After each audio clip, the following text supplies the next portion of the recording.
With the Druids strong again and the sloughs now hanging by a thread, the Druids return to take back the valley, led by Casanova. Battered and what in the this is like a it's like a Grey's Anatomy episode, or like it's like a soap opera for real. You know what I'm saying? You ever go to your grandma's house and she watching her soaps? I feel like I'm watching somebody's soaps right now. God.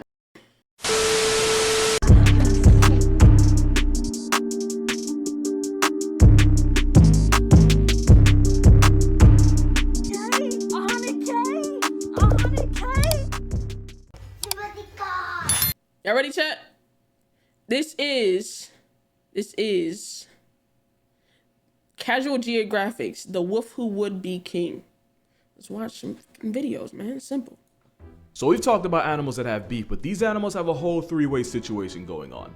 So you might know that ravens and wolves have a business arrangement where ravens will lead them to food, whether it's fresh kills or prey, and in return the ravens get to eat the wolves' leftovers. Not only that, but it seems like the ravens will also form relationships with individual wolves in a pack and will even be seen playing with wolf pups. And that's where the coyotes come. Really? Okay. Coyotes are opportunists that can hunt, but they'll also try to score a free meal whenever they get the chance.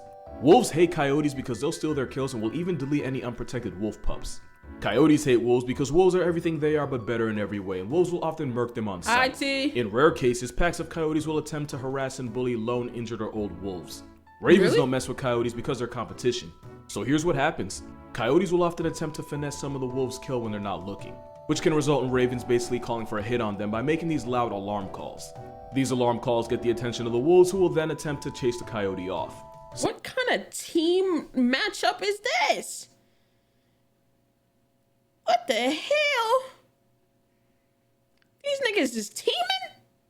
In the wild is insane. Teaming in snitch bird is nasty. Niggas is teaming in the wild? Sometimes they won't stop at just chasing. You're looking at about 5 wolves and 1 less coyote. Oh my god, they are tearing into that nigga. God damn. And somewhere in the desert, roadrunners smoking a WAYYY pack. And since ravens are scavengers, they get to eat what's left of the now life-cancelled coyote. So basically the ravens will snitch on the coyotes to their big brother wolves. And if you know about ravens, they're 100% smart enough to do that. Facts. But keep in mind, coyotes will sometimes put ravens on a meal prep too. Moral of this video, nature really hates coyotes. Wolves and ravens aren't the only ones to work out an arrangement like that. Coyotes and badgers have every reason to hate each other, with coyotes sometimes turning on badgers and badgers occasionally flatlining coyote pups. But they'll put aside their differences because between the coyote's speed and the badger's burrowing, they make life infinitely more difficult for prairie dogs when they hunt together.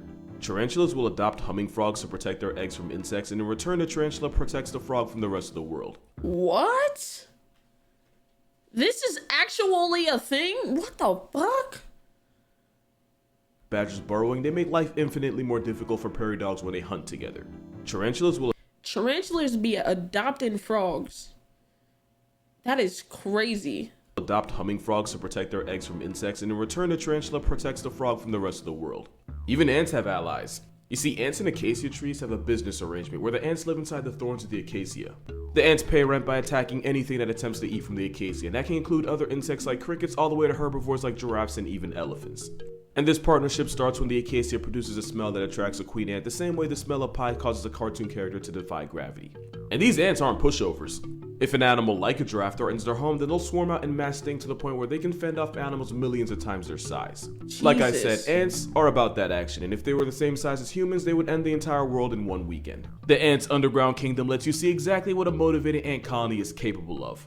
It's a simulation strategy game. Hey, you know what I'm saying? W sponsor. Get your bread, my boy. Get your bread. Get your bread. Get your bread. You know what I'm saying? Through PvP, alliance battles, and even crossover battle world. It was awarded the best game changer in 2021, not because of its stunning Ants Underground Kingdom, using the link in the description, and use my until the birds wake up isn't yesterday. Have you ever heard the story? You know what I'm saying? W sponsor. You know what I'm saying? Get your bread. Me, however, I'm not getting none of that. So skip it to skip. Of the Druid pack?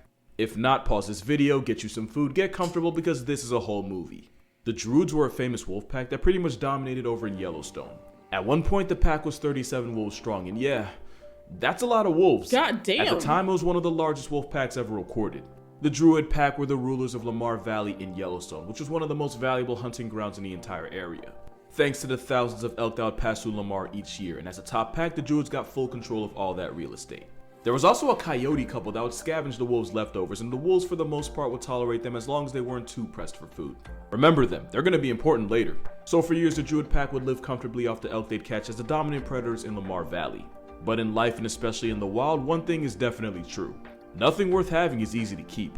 Remember when I said there was 37 of them at one point? Well, 2 years later, the Druid pack got hit with a severe disease that did a number on them, severely weakening the adults and even murking some of the pups. But everything changed when the Slough pack attacked. The Sloughs were their rivals, named after the Slough Creek where they originated from. And as the Druids lost members and got weakened by disease, the Sloughs slowly but surely started moving onto their home territory. What in that the escalated to the point fucking war? I know they be running in packs and shit, but I didn't know they be going to war. God damn.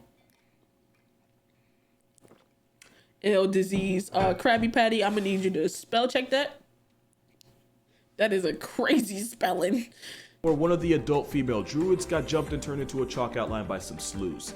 Later damn. on, another female got erased, and after a winter where no pups survived, the once dominant druid pack suffered severe layoffs. The pack that once boasted 37 members got cut down to just 4. Jesus. One of them was a young black male who had only recently joined the pack.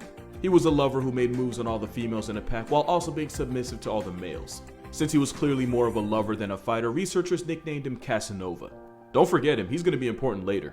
At this point, they were clearly outnumbered, and after nearly getting turned into past tense by the Sloughs, what was left of the Druids basically got evicted from Lamar Valley, and they were forced to move to an area known as Cache Creek, leaving the wolves from Slough Creek as the new top pack in the valley. Now remember that coyote couple I told you about? What I didn't tell you is that they were actually expecting pups in the spring.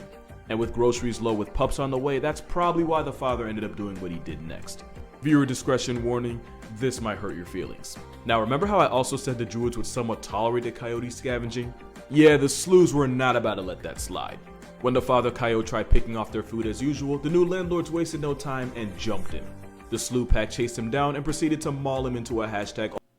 Oh my god, damn, that's where this is from? All while his pregnant mate could only watch from a distance. With the Sloughs being very much anti-coyote, the now single mother had no choice but to abandon the valley and find a new place to have her pups.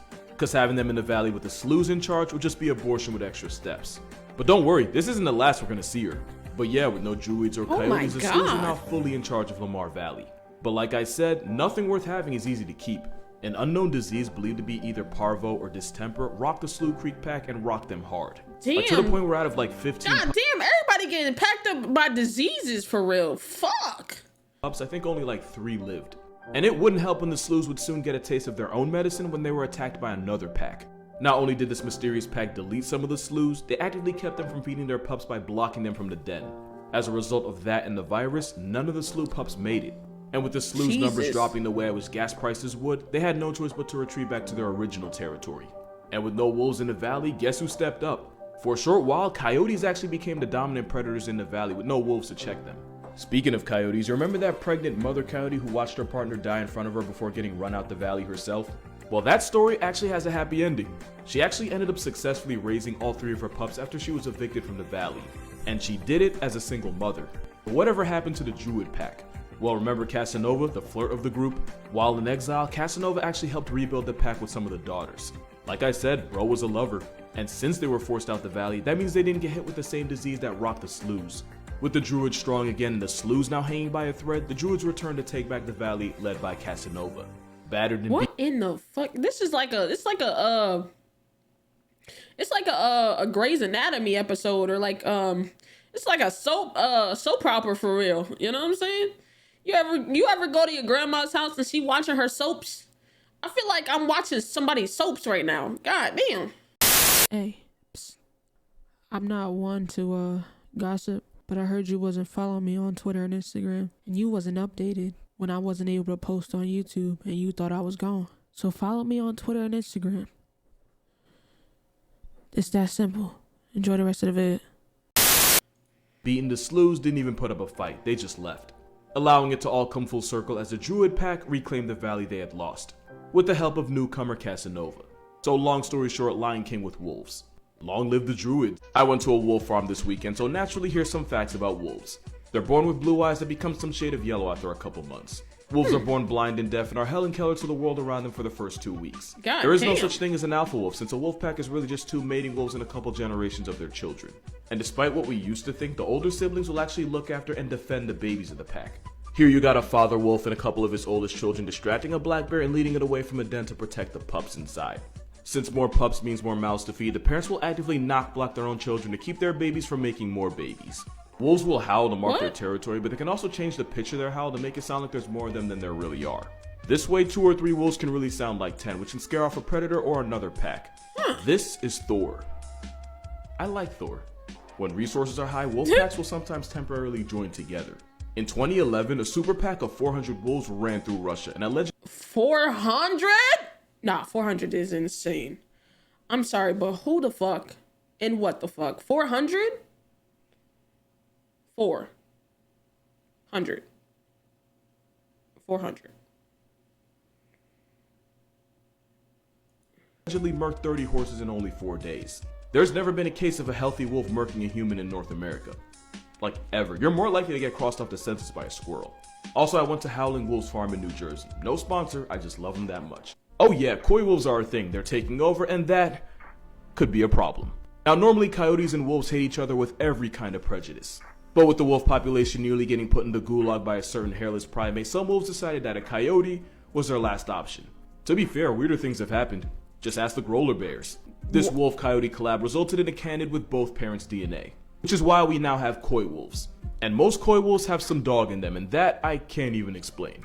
Now here's why it could be a problem. Wolves are fluffy tanks, but they're naturally afraid of people. Coyotes are born giving less of a but they're not really big enough to really be a threat, unless you're like somebody's cat. Mixing them together is like playing Jurassic Park with puppies. So what you have now is an animal that isn't as afraid of people as wolves and can live around people while also being bigger than a normal coyote. To be fair, they're not really that dangerous to people and would still rather avoid you than fight you. Your pets are a different story with a worse ending. But in their defense, the only reason they exist is because we drained the wolves' dating pool to the point where they had to start piping coyotes. One thing about nature, she bites back. Don't act like you didn't hear me. Yes, Grolar Bears are real, they're coming, and they might just be getting started. And yeah, it's exactly what it sounds like. Grizzlies and polar bears. What the fuck? I mean, I get they can mate because they're of the same species, but god fucking damn. This light-skinned ass bear. Piping each other and producing a Grolar Bear. Or a Pizzly, it depends. A Pizzly. Basically, if the father's a grizzly bear and the mother's a polar bear, then you'd call the cub a Grolar Bear. But if the daddy's a polar bear, then you'd call it a Pizzly. And just like with the Coy Wolf in America, this one's on us too. Basically, as temperatures keep rising, grizzly bears keep wandering further up north. At the same time, polar bears have to travel further south for groceries since the sea ice to depend on to hunt seals is becoming just sea. So as the two bears end up in each other's area codes, the more they collab and create these hybrids. Now this hybrid is usually bigger than a grizzly, but smaller than a polar bear. And despite being a hybrid, it seems these mixed bears act more like polar bears. Yeah, that might not be a good thing. Now normally grizzlies and polar bears are on sight with each other, like to the point where one might attempt to eat the other. But just like how coyotes and wolves hooked up and created the Coy Wolf, again because of us, grizzlies and polar bears might end up making a whole new bear. We effed around and now we finna find out. We've all had this question at one point, and if you say you haven't, you're a liar. That question being, if we weren't here, what animal would run the world? You know what? This might be a hot take, right? But I really think we are one Thanos snap away from seeing crows in a driver's seat. Crows, ravens, corvids in general, they're all too— I thought it would be horses. I heard somewhere it would be horses that would take over. Too smart for anyone else's good, and one day they're gonna turn on us and it's gonna be bad. I'm not gonna talk about the fact that ravens are low-key domesticating wolves the same way we did, or that crows have the intelligence and a problem-solving ability of a 7-year-old. And you probably already know that crows are smart enough to drop nuts on crosswalks, pause, let a car run over it, and then wait for the walk sign to go claim their prize. What the fuck? Not only are crows— What the fuck? What the fuck? Nigga, what? Nigga took a nut, dropped it, let a car run over it. Nah, that's fucking crazy. Smart enough to use tools. Some scientists say the Caledonian crow has entered its own stone age. And while crows can't recognize their own reflection, they do understand how mirrors work. Basically, in an experiment, crows are able to find an object not in their direct line of sight by using its reflection in a nearby mirror. Not only can crows and ravens remember faces for years, but they'll go on to teach their kids not to mess with you. Both ravens and crows can hold grudges, especially if they feel like they've been wronged. When a crow sees another dead crow, it'll call out to its other crow bros and they'll investigate the cause of its death to make sure the area is still safe for them. They're even smart enough to have self-control. In another experiment, crows were willing to deny a piece of food if doing so meant they got a bigger reward down the line. And I'm just realizing this, but that also means crows and ravens can plan for the future. Yeah, that's not normal. And we've already seen what happens when crows turn on people. Crows in Tokyo have gotten bold enough to straight up attack people for food, for territory, or just for the sport of it. They'll even go as far as to purposely take aim and drop deuces on people. Those same Tokyo crows have memorized the garbage schedules of different parts of the city, so when crows pull up, it's not by accident.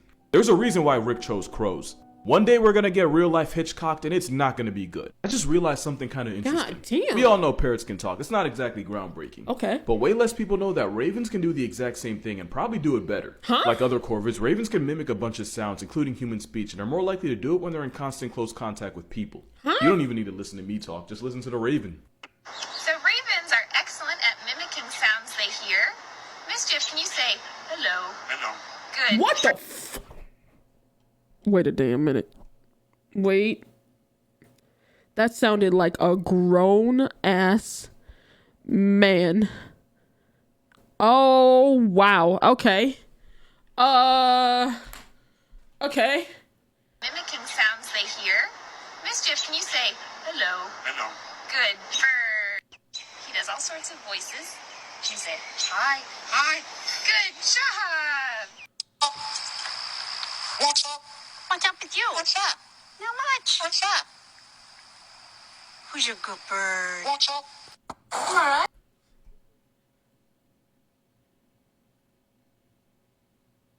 Nigga. Oh my god. You all right? You all right? I'm all right. You all right?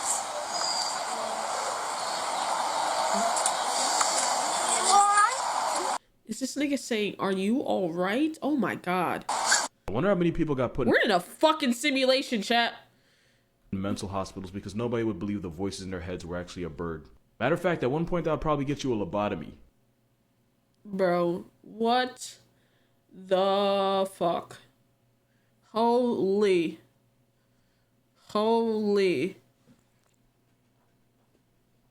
Jesus.